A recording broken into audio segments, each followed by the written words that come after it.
Good morning everyone. मैं गौरव garage आप लोग के सामने में live the platform education centre से। तो आज जो हम लोग वीडियो डिस्कस करने वाले हैं वो है आपका एनटीपीसी वॉल्यूम 3 के प्रैक्टिस सेट के रीजनिंग के सारे क्वेश्चन डिस्कस करने वाले हैं, जो कि है सेट नंबर 17 के क्वेश्चंस। ठीक है, रेडी हैं सब लोग? चलिए फिर सब लोग बुक निकाल लीजिएगा, क्वेश्चन निकाल लीजिएगा, देखिएगा क्वेश्चन क्या कह रहा है। फर्स्ट क्वेश्चन, पहले क्वेश्चन की तरफ अगर बढ़ा जाए तो फर्स्ट क्वेश्चन जो आपका कह रहा है, देखिए कह रहा है कि कक्षा में कितने छात्र शतरंज खेलती हैं, मतलब छात्रा, कक्षा में कितने छात्रा शतरंज खेलती है। तो आपको यह पता करना, इसको बोलते हैं डाटा सफिशिएंसी का क्वेश्चन। मतलब आपसे जो प्रश्न पूछा गया है उस प्रश्न का उत्तर आखिर कौन दे सकता है, तो सफिशिएंट कौन सा। तो दो कथन दिया हुआ है, इसी कथन में से सेलेक्ट करना है। तो पहला कह रहा है कि केवल लड़कियां शतरंज खेलती है। तो आपसे पूछ क्या रहा है कि कक्षा में कितने छात्रा शतरंज खेलती है, मतलब आपसे क्वांटिटी पूछी जा रही है कि नंबर्स बताइए कि कितने छात्रा शतरंज खेलती है। तो मतलब कि एक से तो अकेला आंसर नहीं आएगा, आपको भी पता है, क्योंकि केवल छात्रा शतरंज खेलती है, लेकिन छात्राओं की संख्या कितनी है वो तो नहीं पता चल पाया। दूसरा, कक्षा में 20 लड़कियां और 15 लड़के हैं, तो यानी कि अकेला कोई भी नहीं, अकेला कोई भी आंसर नहीं कर पाएगा, लेकिन दोनों को अगर मिला दें तो दोनों मिल करके पर्याप्त हो जाएगा। क्योंकि ये बता रहा है कि कक्षा में 20 लड़कियां और 15 लड़के हैं, और ये बता रहा है कि केवल लड़कियां शतरंज खेलती है। इसका मतलब हो गया कि 20 लड़कियां जो होगी वो शतरंज खेलती है। तो कथन 1 और 2 दोनों पर्याप्त है, तो आंसर क्या चला जाएगा? बी नंबर 1 का आंसर बी हो जाएगा। कोई दिक्कत? क्लियर? क्लियर है ना पहला क्वेश्चन? तो ये हो गया डाटा सफिशिएंसी का क्वेश्चन।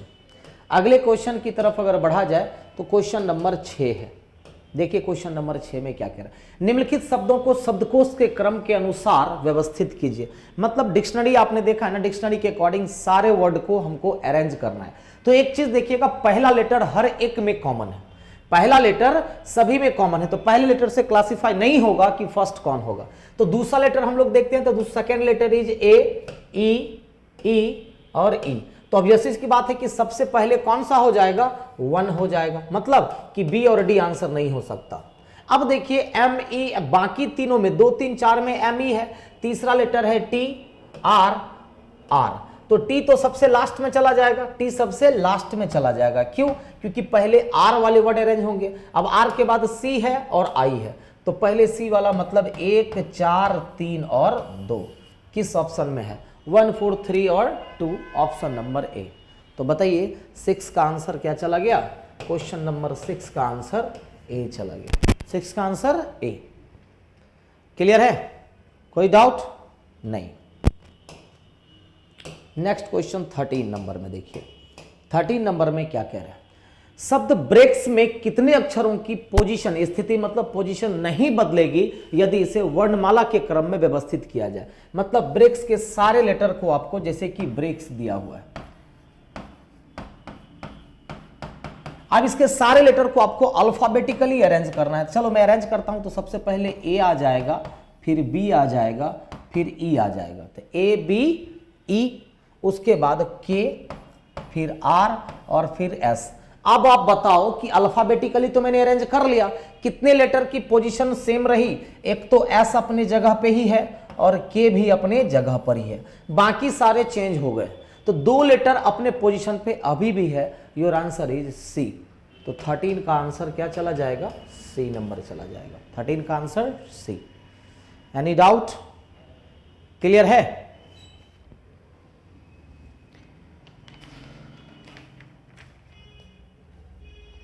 नेक्स्ट क्वेश्चन की तरफ बढ़ते हैं।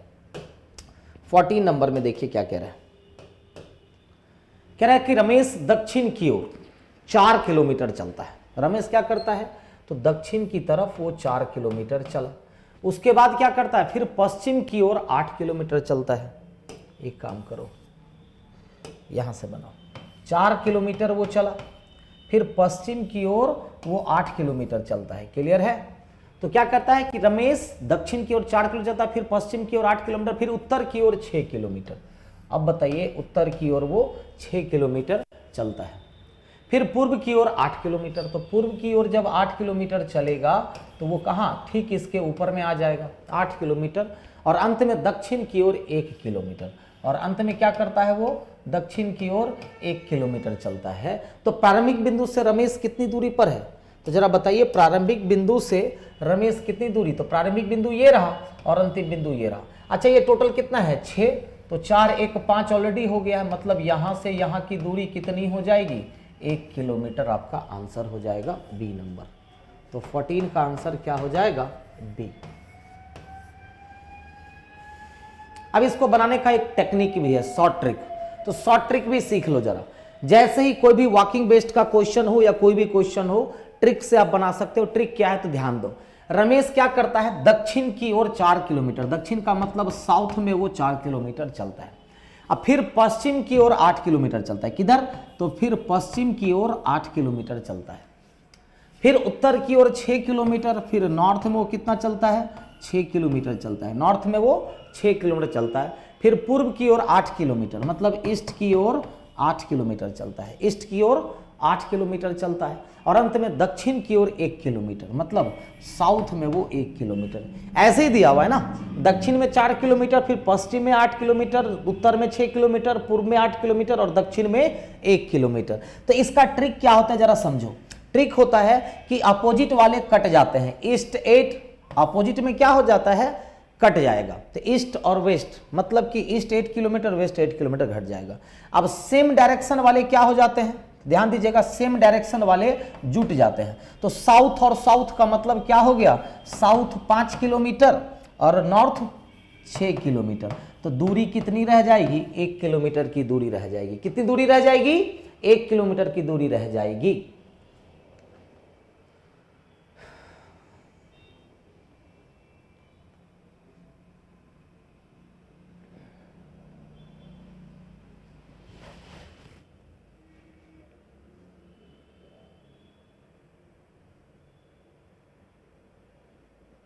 क्लियर है। अब नेक्स्ट क्वेश्चन की तरफ, 16 नंबर।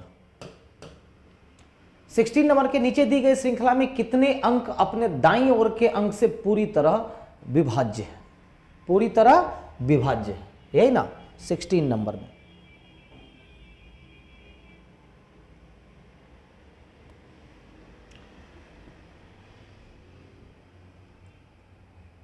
चलिए जरा ध्यान देते हैं। तो क्या कह रहा है, अपने दाईं ओर से, तो इस 6 की बात करो, अपने दाईं ओर से विभाज्य है।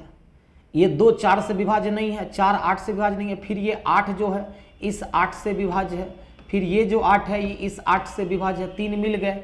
ये 8 नहीं, 9 नहीं, 2 नहीं, ये जो 6 है 6 से विभाज्य है। फिर ये जो 8 है वो 8 से विभाज्य है, ठीक है।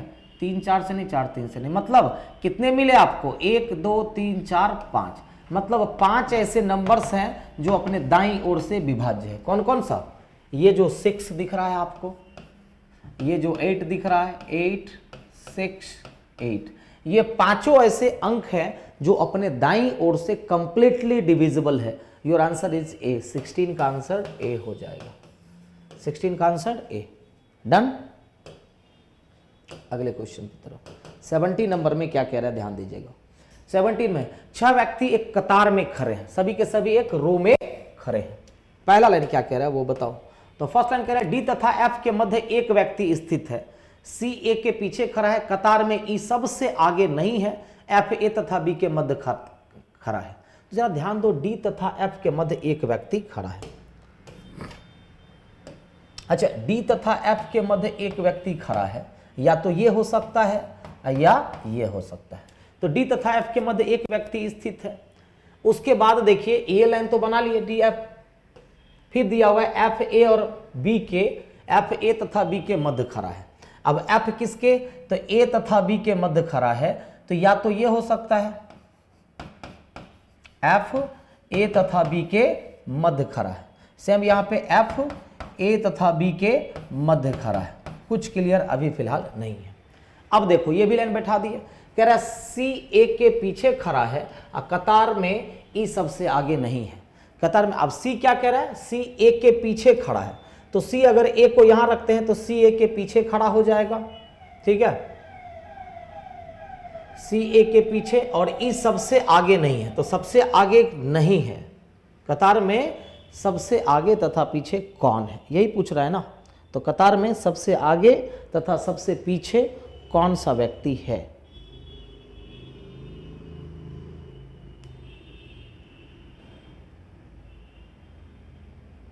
चलिए जरा ध्यान देते हैं। अगर हम इसको लेकर के चलते हैं डी और एफ, ठीक है, यहाँ पे ए कर देते हैं, यहाँ पर बी कर देते हैं। अब सी ए के पीछे है और ई सबसे आगे नहीं है, सी ए के पीछे है। सी ए के पीछे का मतलब तुरंत पीछे होगा। लैंग्वेज, क्योंकि देखिए सिटिंग एजमेंट में क्या होता है कि लैंग्वेज जब तक क्लियर नहीं होगा तब तक दिक्कतें होगी। तो इसका मतलब क्या है, देखिए मान लो कि डी तथा एफ के बीच में एक, ठीक है, अब सी ए के पीछे खड़ा है, मतलब ठीक पीछे खड़ा है, और एफ जो है ए बी के बीच में, यानी कि बी यहाँ पे हो जाएगा, ए यहाँ पे। एक सिचुएशन सर ये भी तो हो सकता है क्या, तो देख लो यहाँ पे एफ को इधर रख सकते हैं, डी को इधर रख सकते हैं, ठीक है। अब ए के पीछे खड़ा है तो सी तो गलत ना हो जाएगा, क्योंकि ए के पीछे सी खड़ा है, तो ए के पीछे कौन खड़ा है, सी। अब ई सबसे आगे नहीं है तो ई सबसे पीछे हो जाएगा, तो ये आपका अरेंजमेंट सही होगा। तो पूछ क्या रहा है ये बताओ कि सबसे आगे कौन खड़ा है, डी, और सबसे पीछे कौन खड़ा है, ई। तो डी ई मतलब ऑप्शन 17 का ए हो जाएगा।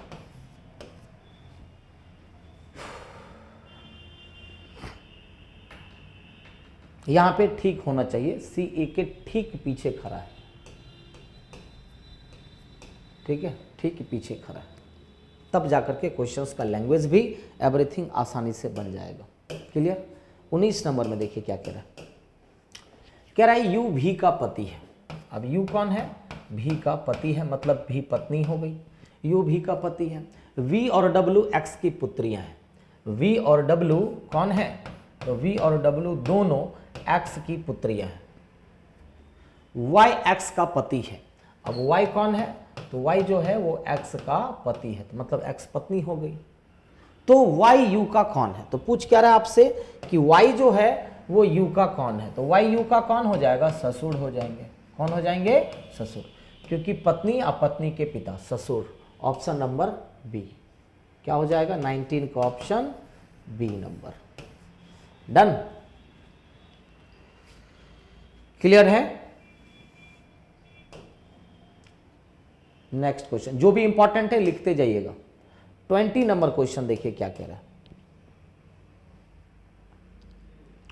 कह रहा है क्राइम का संबंध यदि कोर्ट से, मतलब अपराध का संबंध न्यायालय से, तो बताइए रोग का संबंध किससे होगा। ठीक है, तो वो रोग का संबंध किससे होगा, डॉक्टर से या अस्पताल से या दवा से या दंड से। तो यहाँ पे प्लेस का नाम दिया गया है, तो आपको भी क्या करना पड़ेगा, अस्पताल। 20 का आंसर बी। भावनाओं में बढ़ करके डॉक्टर आंसर नहीं कर देना है, ठीक है।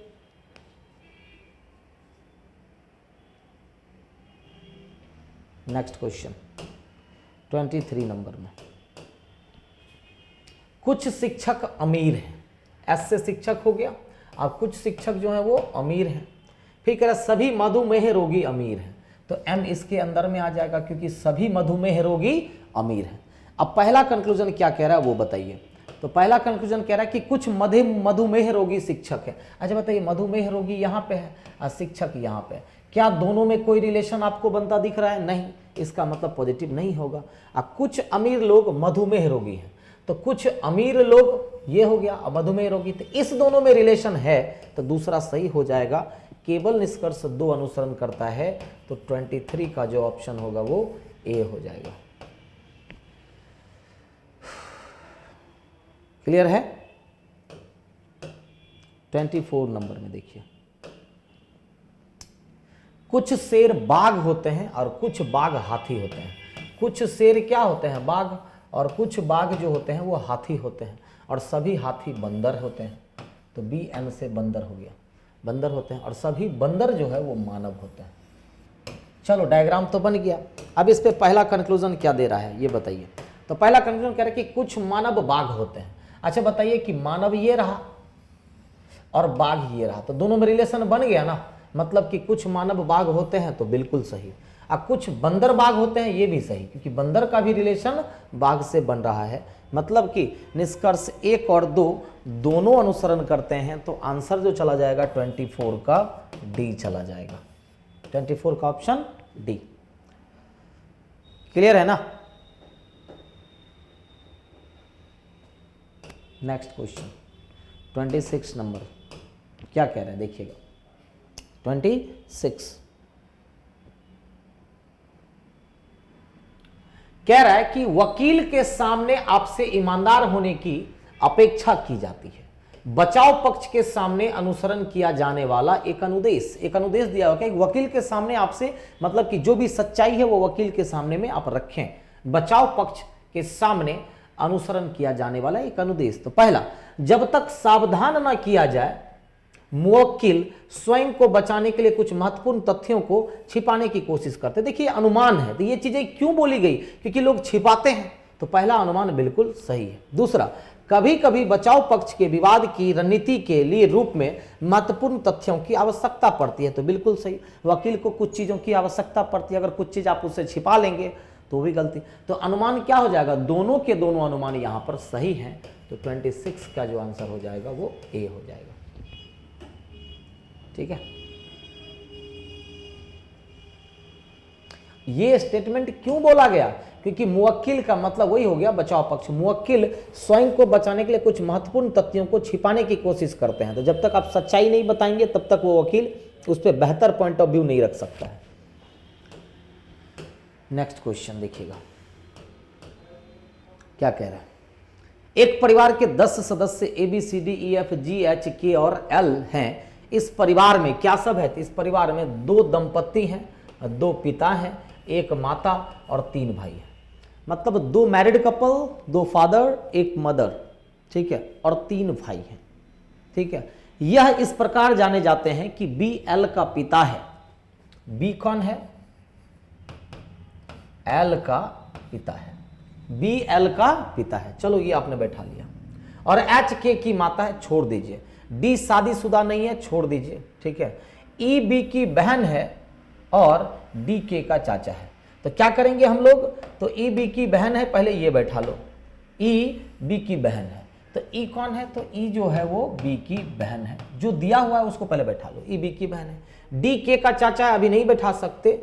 अब GE और D का पिता है। अब G कौन है? तो E और D का पिता है, मतलब कि G को आप यहां पे रख सकते हैं। G E और D का पिता है। C B का सहोदर है। अब C कौन है? तो B का सहोदर है। चलो, C B का सहोदर है। L K का भाई है। L कौन है? तो L जो है वो K का भाई है। जो दिया हुआ है पहले बैठा दो। L K का भाई है और B F का पिता है। और B कौन है? तो F का पिता है। तो B यदि F का पिता है तो F भी यहीं पे होगा। तो 3 2 5 2 7 1 8। तो B कौन है? तो F का पिता है। A एक शादीशुदा महिला है। अब A एक शादीशुदा महिला है, तो शादीशुदा महिला है तो आप यहां पे दे सकते हैं। A एक शादीशुदा महिला है और इसकी शादी G से नहीं हुई है। अब A एक शादीशुदा महिला है लेकिन उसकी शादी G से नहीं हुई है। चलो ये तो क्लियर, मतलब कि A शादीशुदा महिला है तो B के साथ अटैच कर सकते हैं या फिर यहां पे अटैच कर सकते हैं। क्लियर? आगे क्या दिया हुआ ये बताओ। जो लाइन हम लोग छोड़े थे, तो क्या छोड़े थे हम लोग? कि H K की माता है। अब H यदि K की माता है तो एक काम करते हैं, C तो इसके सहोदर है, तो C को सहोदर को यहां पे हम लोग कर देते हैं। ठीक है, C सहोदर है। तो अब बताइए कि H जो है वो कौन है?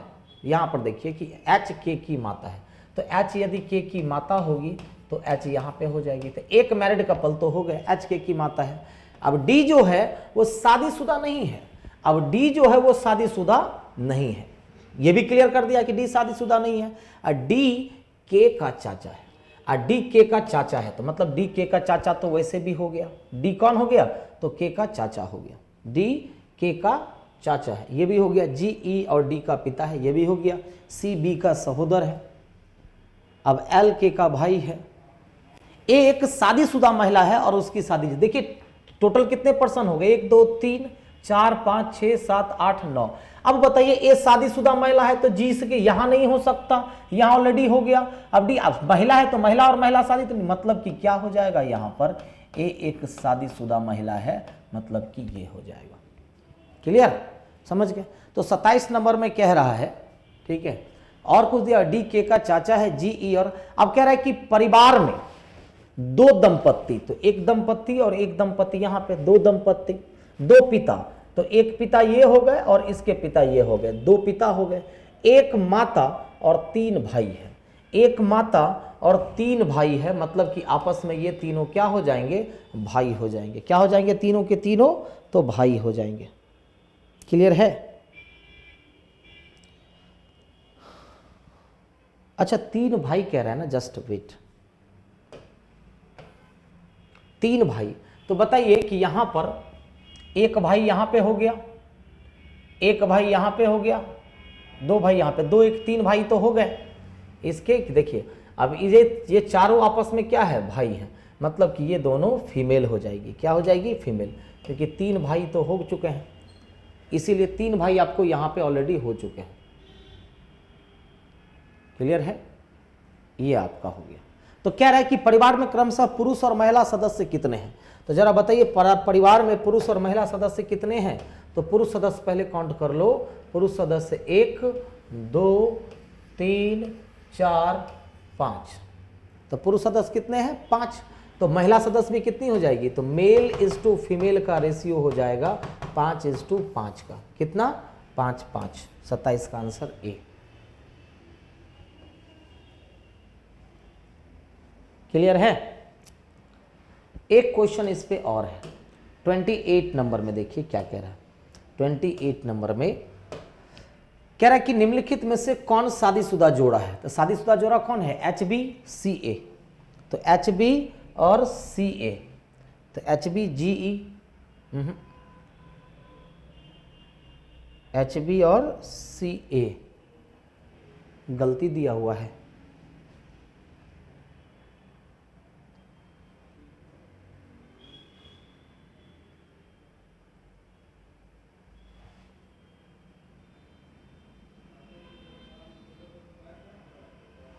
एच बी और ए एक शादीशुदा महिला है ना।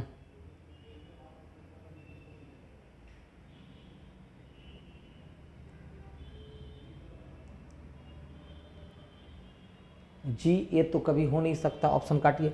एच बी यहाँ दिया हुआ है, एच बी यहाँ दिया हुआ है, बी नंबर कट, लेकिन जी ए दे दिया है तो ए नंबर कट, जी ई दे दिया है, जी ई तो शादीशुदा जोड़ा नहीं है, ये कट।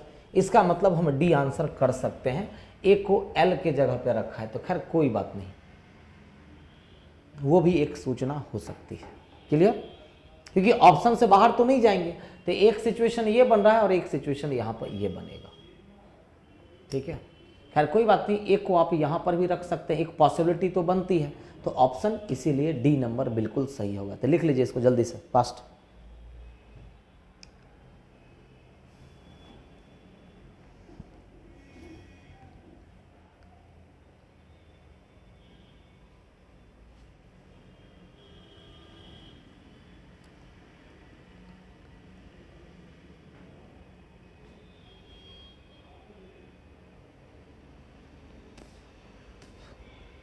आगे बढ़ते हैं, अगला क्वेश्चन देखिए क्या कह रहा है।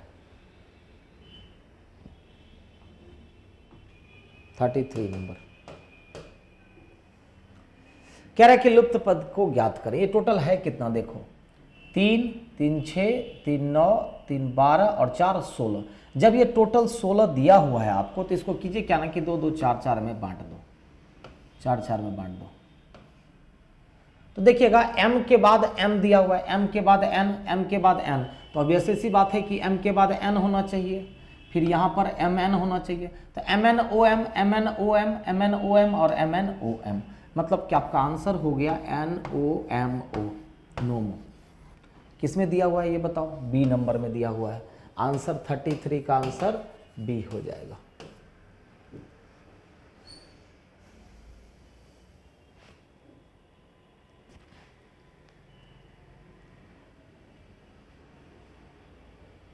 अगला क्वेश्चन 34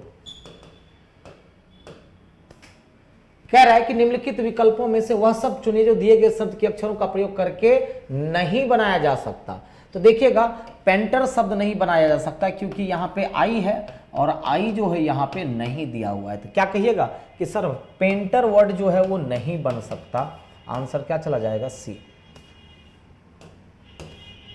35 नंबर देखिएगा, कह रहा दिए गए आकृति में कितने त्रिभुज हैं? दिए गए आकृति में कितने त्रिभुज हैं? सबसे पहले देख लो इसकी अगर मैं बात करूं, इसमें कितने? 3 त्रिभुज,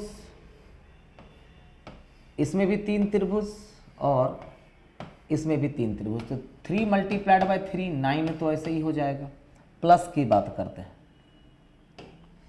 इस पे इस लाइन पे एक इधर से और एक इधर से 2, फिर उसी तरह से इस लाइन पे एक ट्रायंगल्स इधर और एक ट्रायंगल्स इधर, उसी तरह से इस पे भी एक ट्रायंगल्स इधर और एक ट्रायंगल्स इधर, मतलब कि 2 मल्टीप्लाइड बाय 3 यहाँ पर भी हो जाएगा।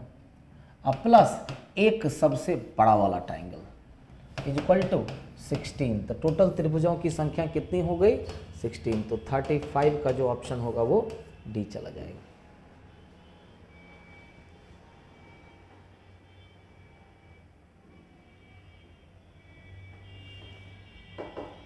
ठीक है, नेक्स्ट क्वेश्चन 36 नंबर, कह रहा है इसको पूरा कौन करेगा? तो अब ऐसी सी बात है कि यहाँ से 1 2 और 3 होने चाहिए, यहाँ से एक लाइन ये और इसी पे 1 2 और ये। सबसे पहले 3 लाइन इधर से किस में नहीं दिया हुआ है? ए में नहीं दिया हुआ है, सी में है, डी में 2 ही लाइन दिया हुआ है। अब इसमें अब इसको बी नंबर को काट दीजिए क्योंकि ये चीज़ें कहाँ होनी चाहिए? यहाँ पे होनी चाहिए। बी नहीं होगा तो आपका आंसर क्या चला गया? सी। जैसे ही ऑप्शन को क्लासिफाई कीजिएगा आंसर आपका तुरंत फाइंड हो जाएगा। क्लियर है? तो 36 का जो आंसर हो गया वो सी चला गया। ओके, नेक्स्ट 41 नंबर में देखिए क्या कह रहा है। 41 में कि विशिष्ट कोड में रीडर को ये लिखा जाता है, डर्टी को ये लिखा जाता है, तो डियरर को क्या लिखा जाएगा? बस कॉपी पेस्ट करना है। DEARER क्या कोड किया जाएगा? तो जरा बताइए। तो सीधा देखिएगा तो DE का कोड क्या हो जाएगा? तो DE का कोड 42 हो जाएगा। A का कोड क्या हो जाएगा? 3 हो जाएगा। अब RER, E का कोड 2 तो मिल ही चुका है, सिर्फ R का देखना है, तो R का 1 है, तो यहाँ पर भी 1 और यहाँ पर भी 1। 423121 423121 your option is C number. 41 का ऑप्शन सी हो जाएगा। क्लियर है? Your option is C. Next question देखिएगा 42 नंबर, क्या पूछ रहा है कि कितने व्यक्ति केबल लगाया हुआ है, ध्यान रखिएगा, कितने व्यक्ति केवल केसीओ और टाइमैक्स को पसंद करते हैं? तो केवल केसीओ और टाइमैक्स का मतलब है कि हिल फिगर को हटा दो, क्योंकि केबल लगा दिया है तो इसमें से नहीं लेना है। अब बताइए दोनों में कॉमन कौन है? 200।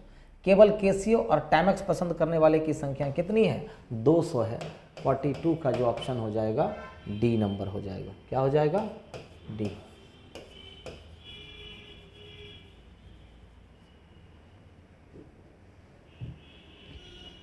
कोई दिक्कत नहीं ना?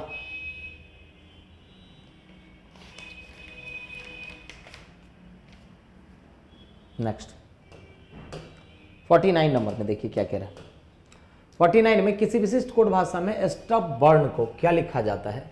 देखिएगा,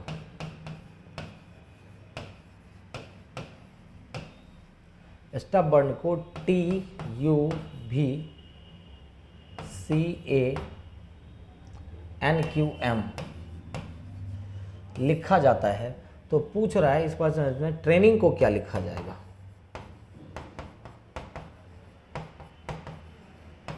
ट्रेनिंग को क्या लिखा जाएगा? ध्यान देने वाली बातें हैं। तो ये किया क्या है, तो पहले 4-4 में बांट दिया है।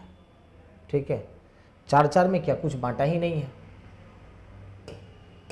देखिए ST, TU, UV और BC, मतलब इन चारों में +1 किया है।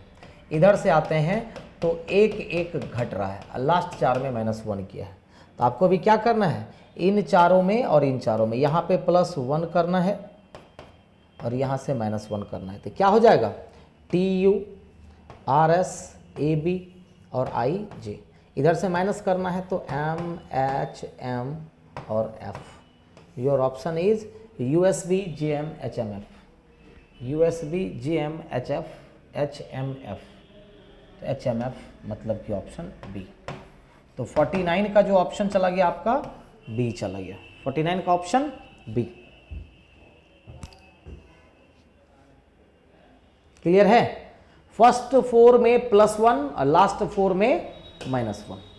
नेक्स्ट क्वेश्चन की बात करें तो 54 नंबर में क्या कह रहा है, अर्जुन का मुंह दक्षिण की ओर है, फिर वह 45 डिग्री दाहिने मुड़कर 50 मीटर जाता है, फिर उत्तर पश्चिम मुड़ करके 50 मीटर जाता है, वहां से 50 मीटर पश्चिम में जाता है, तो वह अपने मूल स्थान से कौन सी दिशा में है। ये थोड़ा सा स्टैंडर्ड क्वेश्चन था। अर्जुन का मुंह किधर है, दक्षिण की ओर है, अब वह 45 डिग्री दाहिने मुड़ करके, दक्षिण से दाहिने किधर होता है, तो दक्षिण से दाहिने इधर, मान लीजिए कि यहाँ पर दक्षिण से है, अब वो यहाँ से क्या करता है 45 डिग्री मुड़ता है, ध्यान दो, तो यहाँ से 45 डिग्री किधर मुड़ता है, दाहिने। अब फेस तो इसका दक्षिण की तरफ है, फेस इसका किधर है, दक्षिण की तरफ, तो 45 डिग्री दाहिने मुड़ता है, तो ये 45 डिग्री दाहिने मुड़ा, ठीक है, और 50 मीटर गया। कितना मीटर गया, तो 50 मीटर गया। अब उसके बाद क्या करता है, फिर उत्तर पश्चिम मुड़ करके 50 मीटर जाता है, फिर 50 मीटर वो इधर जाता है, ठीक है, 50 मीटर जाता है, वहां से 50 मीटर पश्चिम में जाता है। अब यहां से वो क्या करता है, 50 मीटर पश्चिम में जाता है, तो वो अपने मूल स्थान से किस दिशा में है, तो जरा बताइए कि मूल स्थान से वो किस दिशा में होगा, तो मूल स्थान से वो पश्चिम की ओर होगा, किधर, पश्चिम, ठीक है, पश्चिम की ओर।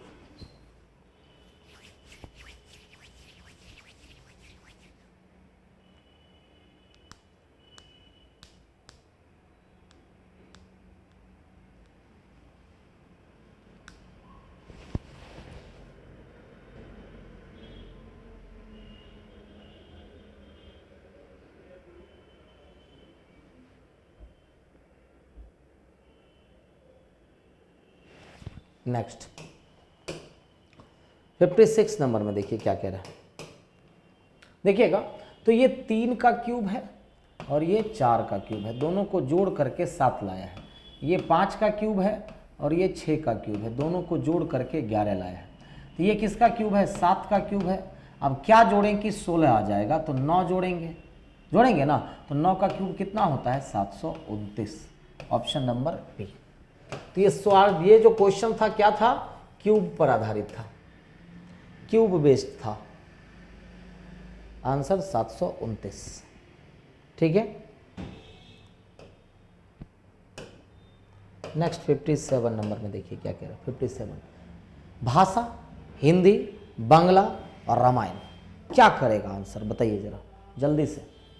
57 नंबर में क्या हो जाएगा, तो आपको पता है कि हिंदी और बांग्ला दोनों के दोनों क्या होते हैं, भाषा होते हैं, और रामायण जो होगा वो बिल्कुल अलग हो जाएगा, तो ऑप्शन नंबर सी चला जाएगा। सॉरी सी नहीं, सी नहीं जाएगा, डी नंबर जाएगा, डी नंबर, तो 57 का आंसर डी हो जाएगा। क्लियर है, 57 का आंसर डी।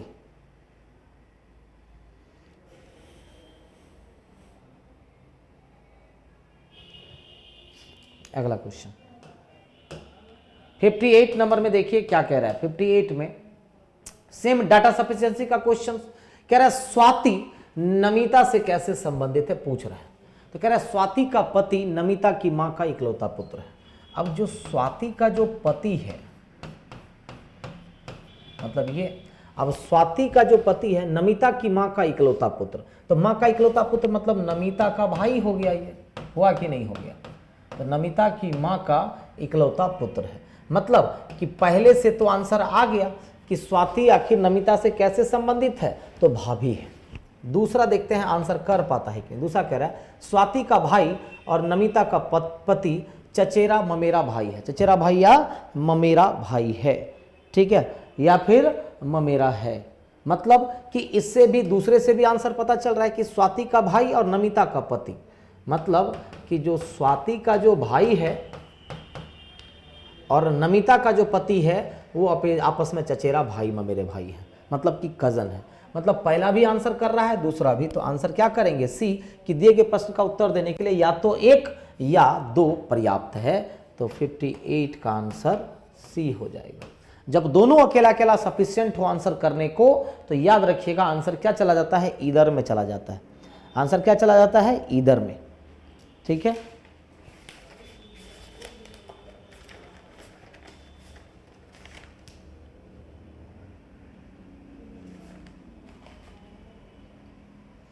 चलिए नेक्स्ट क्वेश्चन 60 नंबर में।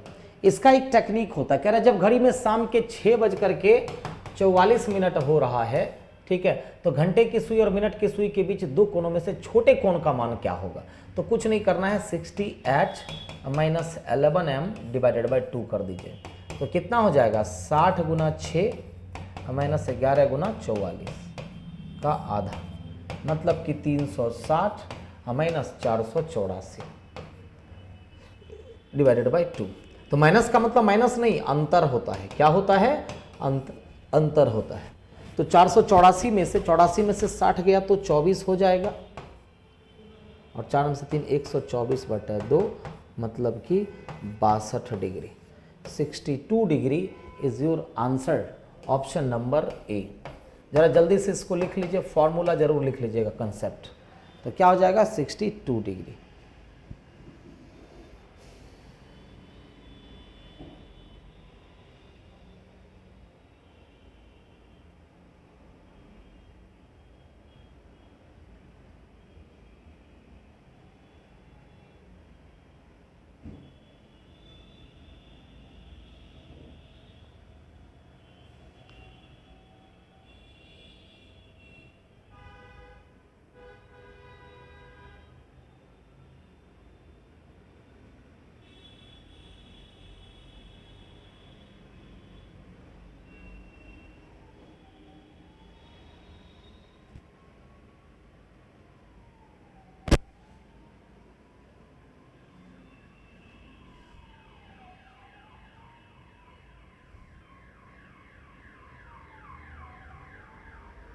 क्लियर है?